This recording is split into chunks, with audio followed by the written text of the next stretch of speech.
Welcome, ladies and gentlemen, to another game of Age of Empires here at Food Please Age of Empires. We have today a Korean's Mirror with Fredinhiovic playing as the blue and Food Please playing in the red. Now Food Please has recently been crowned the King of Age of Empires, so he calls himself Food King, and both players are playing on Nomad. They are very close to each other. TC can easily fit on one screen, and let's see if the players have already scouted each other. So if we go on to Food Please's point of view, he knows exactly where Freddy is, and he scouts in a circle around his town center, and he is building, no, not yet building a fishing ship, of course. TC is not up yet. Let's see Freddy's point of view. He probably also knows where Food Please is. He has a very good scouting already, and now he goes forward. Presumably, it must be for laming, because he wouldn't scout so early normally, and that's probably why he picked the Koreans here.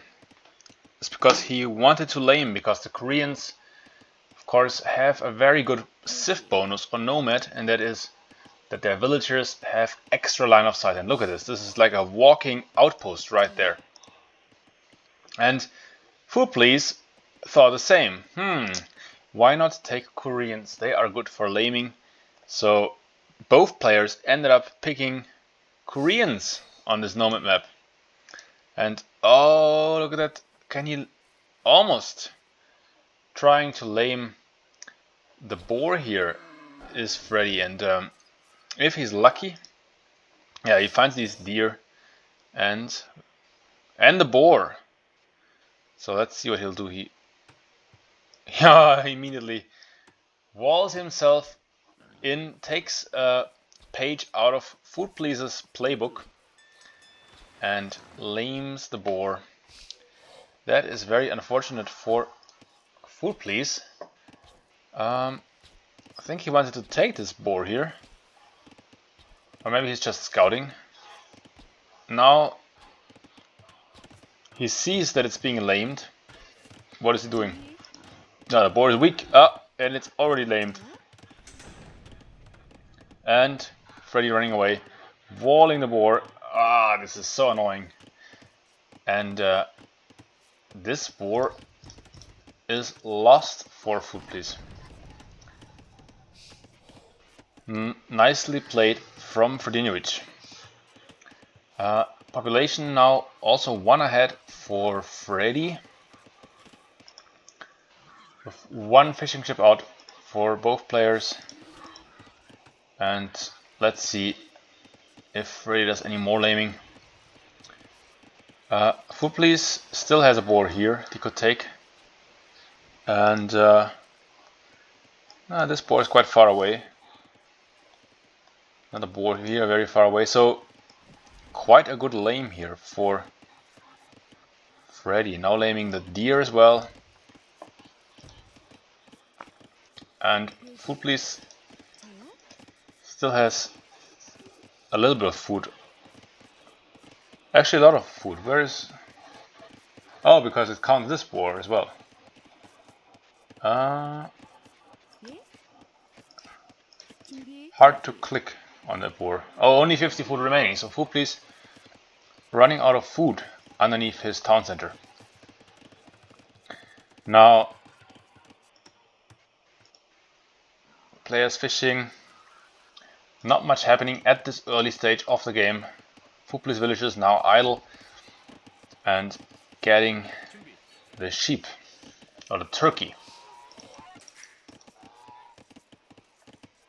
Hope you can hear this.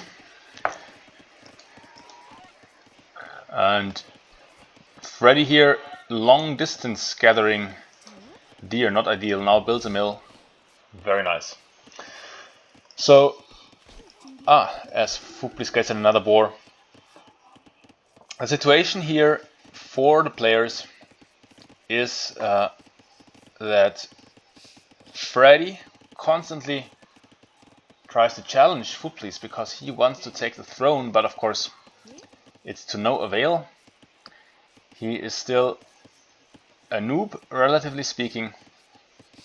So Food Please is clearly the favorite here in this matchup, and that doesn't change just because Gummy Bear recently managed to take a game of Food Please. That was a lucky streak for Gummy Bear, and from now on it is unlikely that any player may once again take a game from King Food Please, who is already on his third boar, so he should be up to fuel age in no time. And he's 3 population in the lead now because Fredi has stopped producing fishing ship. So big economy lead right there for Food Please. And Food Please is also up to the feudal age already, whereas Fredi still not clicked up. And that's quite bad. If you know that your opponent is so close, you have to try to get up. And I'm not sure actually what happened to Fredi's economy. Normally he is a very strong economy player, but now he has more idle TC time than even Food Please. And oh, some laming by Food Please, but doesn't get it unfortunately. Maybe a quick wall, just doesn't get it. But because of the laming, that boar gets a villager, which is very nice. And Fredi finally up to fuel age, but now Food Please is already up. In Food Please he has 3 villagers on stone, so he will drop towers, and he already drops the first. Fredi tries to rush it down, but he's too slow, and with only 2 villagers this will not work. So Food Please gets this important position on the hill between the 2 players, and for any as Food Please suicides his villagers into Fredi's TC. Oh no! Loses 2 villagers, almost 3 villagers to the town center. Very sloppy play, and all of a sudden Fredi now has a villager lead of 5, but Food Please has 4 more fishing ship, and Food Please gets out a fire galley now. Now this tower not too dangerous yet because it doesn't really deny anything of Fredi, but this tower here is nasty, and Fredi really should build a counter tower, and that's what he does. Nicely played here by Fredi. And he might even get up the tower faster, yes, because he builds a so many villager. Koreans, I don't think they build towers faster. I think they mine stone faster as well, so that's why we see quite a good stone income from Food Please. Fredi of course not on stone yet, and you have to wonder why as the Koreans would you not take stone, especially if you're that close. I mean, this is the perfect distance for a tower war. Koreans is also the perfect civ for a tower war, and now Fredi, he sees that, just about sees that Food Please is building a tower here So he has to evacuate the wood line because he doesn't have the stone for a counter tower. And now he has to repair, but yeah, without stone he cannot repair for long. And he doesn't even have wood for a mining camp. Luckily he has wood for a lumber camp. So he avoids that disaster that Gummy Bear once had when facing Food Please, where he got his wood line denied and then didn't have the wood for a lumber camp because he built a mining camp. So well played from Fredi here for getting a new wood line, but messy stuff, very messy. And Fredi has the food to click up, he has the buildings, but doesn't yet have the gold because he doesn't have a gold mining camp. Because he can't take this gold, so he has to long distance mine. No, now he has the wood for a mining camp, very nice, but yeah, denying the gold, surprisingly effective here for Food Please, because that delayed Fredi a lot. He would have already been halfway up to Castle Age otherwise. Here are still 2 idols from Food Please. Food Please now racking up the idle TC time, 4 minutes 20, but Fredi also 3 minutes 20, so that's only 2 villager difference in the end. Although it's actually 5 villagers difference, and Food Please is first up to Castle Age. I didn't catch that he has the market, so he must have probably used the market. Maybe sold some stone. And Fredi's tower collapses because he was out of stone. Now he takes stone finally with 16 villages on stone. And oh, now he takes the... Whoa, the boar! What is this madness? Ah, okay. He just weakened it and now he gets it to the mill. Nicely played. I thought it was a misclick. And yeah, archer range is up for Fredi, but as he was lacking gold, there's no archers out yet. Although now he could start producing. And a barracks up for Food Please, so he probably needs to get some knights on the field or some archers of his own to defend or attack Fredi here. That would be a juicy target. And on the water now, 2 fire galleys for Food Please, but they cannot find the opponent. They are cruising around in the middle of nowhere. And fish not very efficient at this point. Fredi now at 4 fishing ships, Food Please still at 7, so overall still good eco for Food Please. Now of course in Castle Age these watchtowers they upgrade to guard towers, so very strong, very annoying, and oh, look at that. Another tower attack for Food Please, but Fredi spotted it, and Fredi now goes for the crossbowman upgrade with 0 crossbowmen. Very, very questionable. You always want to have some archers out first before you go for the upgrade. And now a tower fight, but Fredi should win this because he has a villager more in the tower. But for now he has to abandon stone and instead has to take this back stone because he is saving up stone for a castle. But he is very much pushed back here. He is only now in this western corner of the map, which is not big, to be honest. It's the entirety of Fredi's base can fit on this small area here. Apart from the water, where now his galley does massive damage to the fishing economy of Food Please. Meanwhile, on the land, Fredi getting out the crossbowman. So he plans an attack, but where does he want to attack? There's towers everywhere. Towers here, tower here, tower here.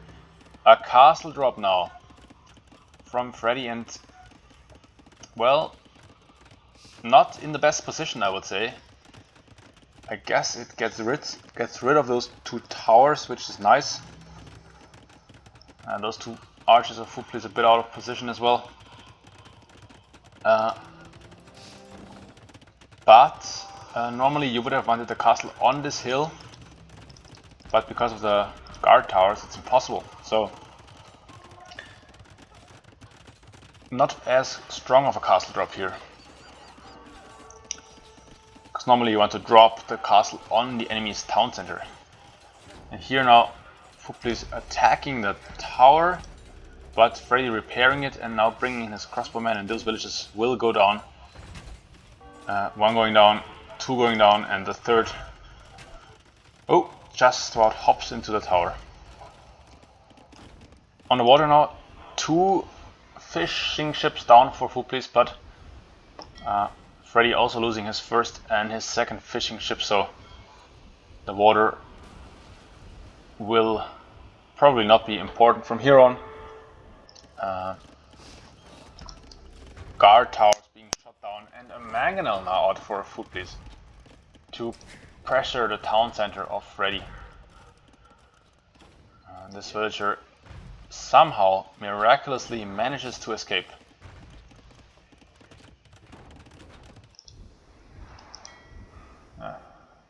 So all the fishing ships of Fredi going down now, and that makes the economy almost even, because Fredi has a 6 villagers lead and 7 villagers lead now.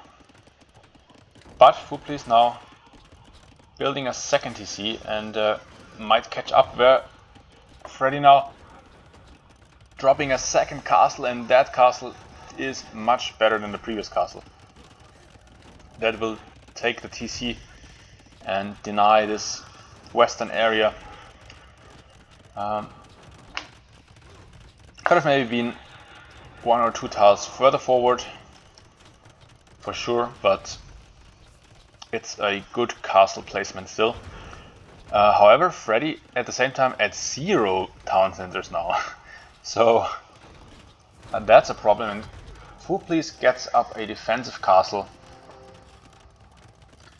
which is a good play, because then Fredi's push from this angle is stopped, because it's always difficult to defend against a push that's coming from a castle, so a counter castle is often the best option in this case. And Fredi now tries to move in, and with his crossbowmen, he has 10 crossbowmen, they could start a massacre. But Food Please defends with a guard tower on the berries and the stone, which is a good defense against archers. And over here now archers as well from Food Please. Strange mix of archers and mangonels and a ram moving forward, driving. As the village is being picked, should garrison. No garrison here for Food Please. I'm not sure if it's Fredi probably has just patrolled in or sent in the archers. He didn't know there was a tower. He is, I guess, distracted up here because he has to build a counter tower. 2 counter towers here against the aggression of Food Please.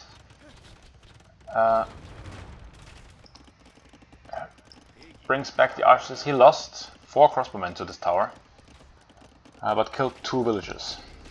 It's probably fine trade, because now Food Please is back down to 32 villagers. Ooh, he must have lost some against the castle here. And Fredi, of course, still on 42. No, he has now 43. He has a town center now. And tries to go for knights, I presume, to push back the mangonel aggression of Food Please, which can work fine. And now losing crossbowmen against the fire galley, it seems. No, the fire galley doesn't have the range to fight the crossbowmen. And the crossbowmen managed to snipe a fishing ship. Meanwhile, the ram taking the archery ranges. What is Fredi's plan here? He has no. Another guard tower now defending Food Please economy. Food Please economy is also quite compact. He lost his first TC, so now he has only one TC and a castle and 2 guard towers defending his economy. And Fredi now runs in again and loses everything against the guard tower. Look at the fancy split micro. Maybe too fancy because it still loses everything, and now this crossbowman can just be bludgeoned down by a villager. Meanwhile, a mangonel coming in from Fredi might defend this. Crossbowman going down. So Food Please has defended the crossbowman attack, but now, oh no! Oh, a 2v1 shot from the mangonel. Very nicely done. Ooh, and even the ram going down. That was a costly loss for Food Please, whose aggression is now stopped in his tracks as well. But look at that, whilst we didn't look. Food Please, 20 on gold, massive amounts of gold. He suddenly only 4 on food, so it's only the fishing ships. He has 0 villages on food and land, so it was purely of the market. He went up to Imperial Age at 37 villagers and 4 fishing ships against the 51 villagers of Fredi. So Fredi has the stronger economy, but well, I say that, but where is Fredi's economy? It seems all idle. No, it's running around. 21 on wood and almost none on food and gold. What is going on? Oh, he wants to drop a castle in the face of Food Please. That's a good idea. I like it, but ooh, the crossbow. Oh, look at the crossbowman being flattened, and that's because the mangonel of the Koreans has no minimal range. No, 1 minimum range, whereas I think a normal mangonel has probably minimum range of 3, something like that. So nicely take. Oh, what's that? Food Please mangonel suddenly getting in a shot on the villagers. 1 going down. Tower against the castle. But the scouts. Ooh. Can this castle go up, or is Fredi building it out castle? And of course. Oh, look at that. Mangonel shots. Oh, villagers going down. But the guard. Oh, Food Please down to 31 villagers, but the keeps are up, and I don't think that Fredi can get this castle up. There's 2 keeps firing at the villagers, but they seem to miss.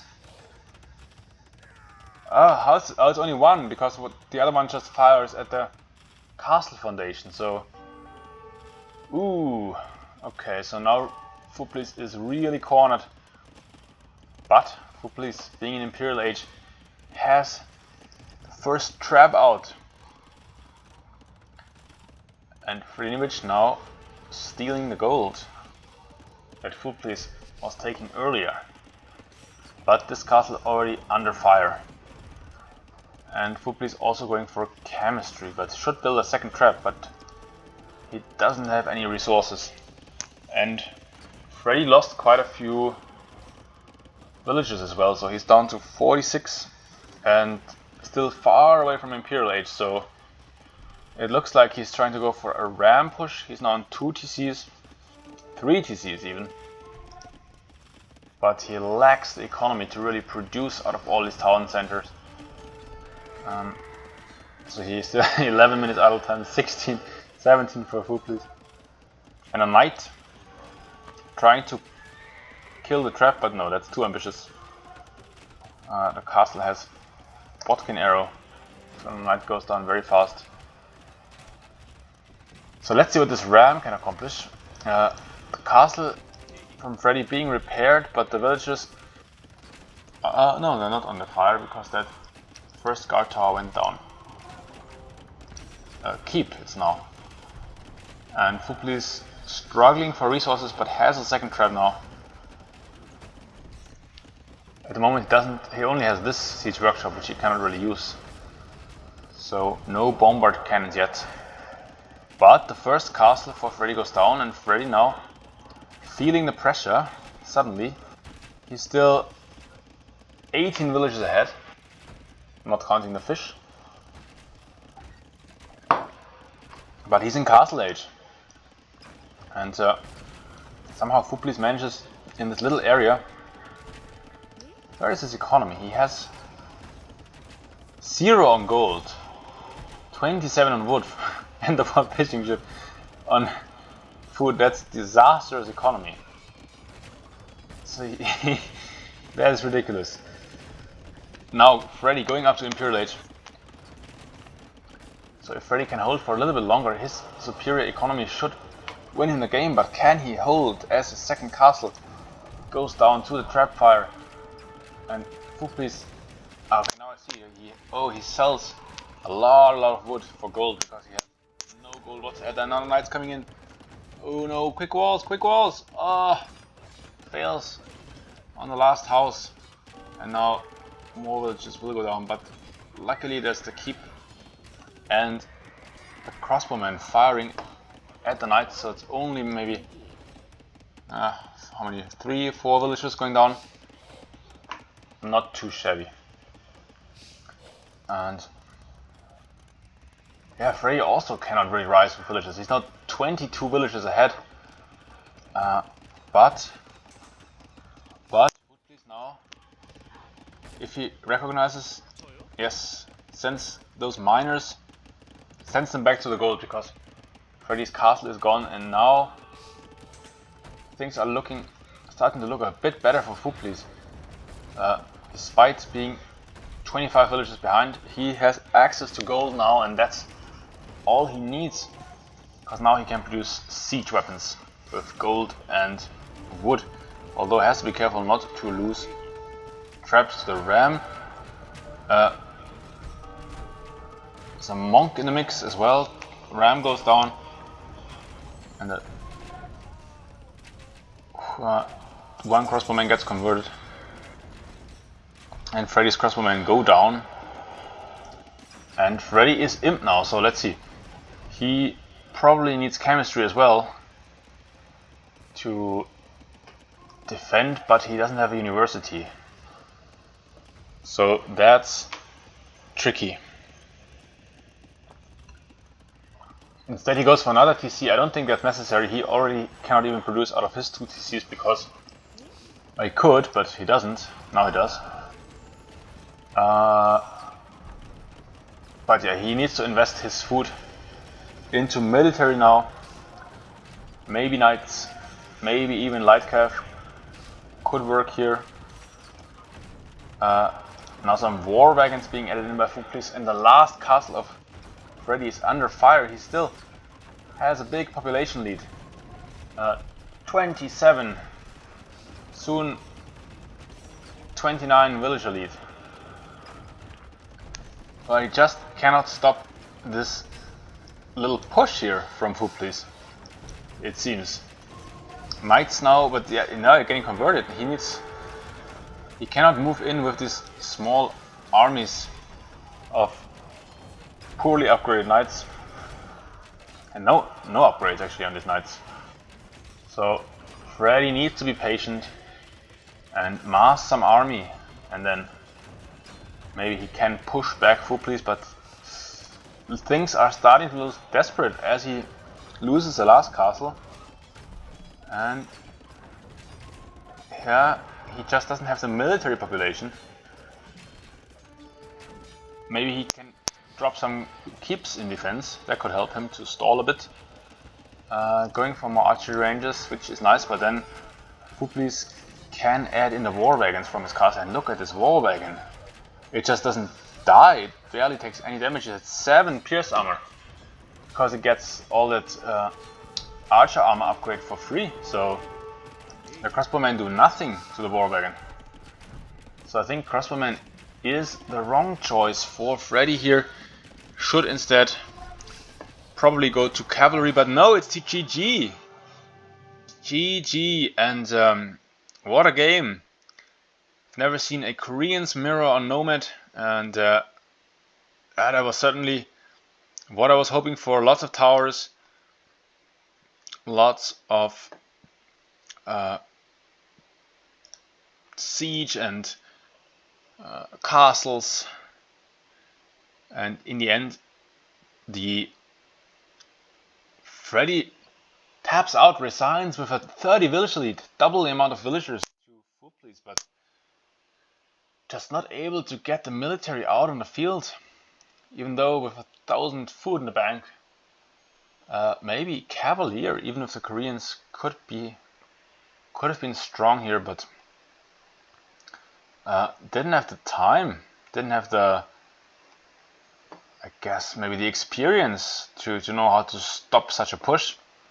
And once again, Food Please is victorious, as is appropriate, and we have a quick look to the statistics before we get out of this game. I'm still confused by this capture rate statistics. Here we go. Yes, the KD just much better for Food Please.